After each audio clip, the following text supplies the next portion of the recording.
Which blue-collar business has the highest profit margins? We're comparing net margin, what remains after labor, materials, vehicles, insurance, marketing, office expenses, and a fair wage for the owner's actual work.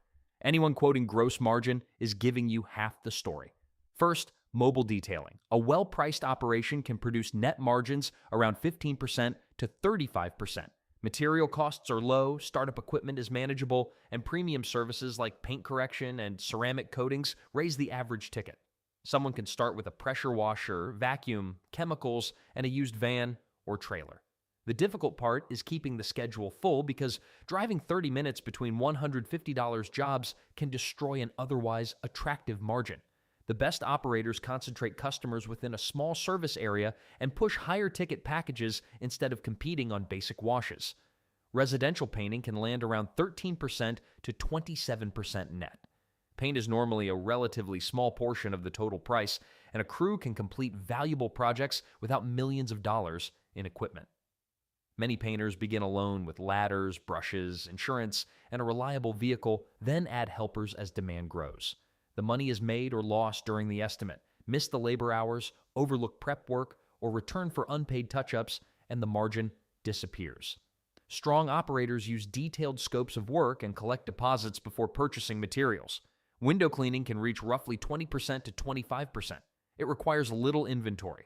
The equipment is inexpensive, and commercial routes can generate repeat revenue. A new owner can begin with residential jobs using basic poles, squeegees, and ladders before investing in water-fed systems. The real goal is route density. 10 customers in one neighborhood are far more valuable than 10 customers scattered across a county. Commercial storefront work pays less per stop but can provide predictable weekly or monthly revenue. Commercial cleaning commonly targets 15% to 30%.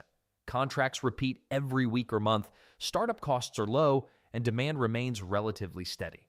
An owner can start by cleaning a small office personally at night, then hire workers as additional contracts are signed.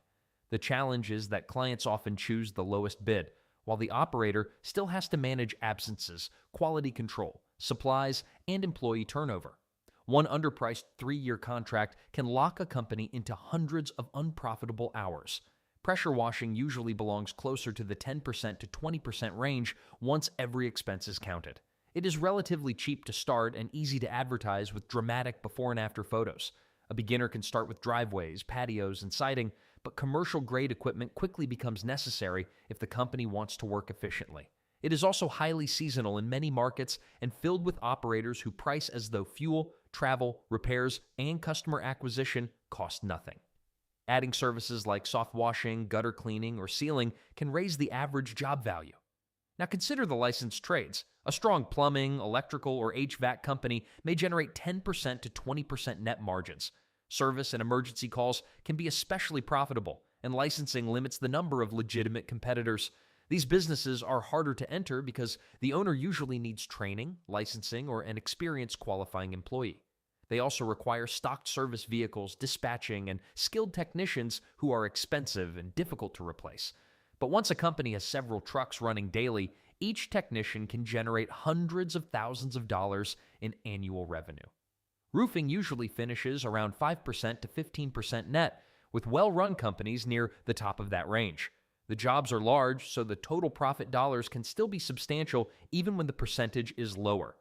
Many roofing companies operate primarily as sales and project management businesses using subcontracted crews to install the roofs. That makes them easier to scale, but it also creates serious quality control and liability risks. Materials, insurance, weather delays, callbacks, and one badly measured roof can erase the profit from several successful projects. Finally, landscaping and lawn care often range from 5% to 20%. Recurring routes are valuable, but equipment, labor, travel, weather, and seasonality keep pressure on margins. A basic mowing company is inexpensive to launch, but mowing alone can become a low-margin volume business. Operators usually improve the economics by keeping routes geographically tight and selling higher-value work such as cleanups, drainage, planting, hardscaping, fertilization, or commercial maintenance contracts. So, which one wins? For a small owner-operated company, mobile detailing, painting, window cleaning, and commercial cleaning offer some of the highest realistic percentage margins. They require relatively little equipment and allow the owner to perform the work personally while building a customer base. For creating a larger and more valuable company, plumbing, HVAC, and electrical may win despite lower percentage margins.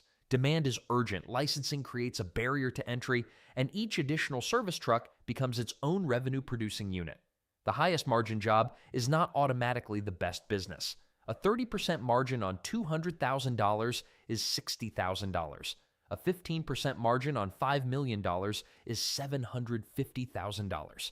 If you like straightforward breakdowns of real businesses and how they make money, subscribe to Ground Level Money and let us know in the comments which business you want us to break down next.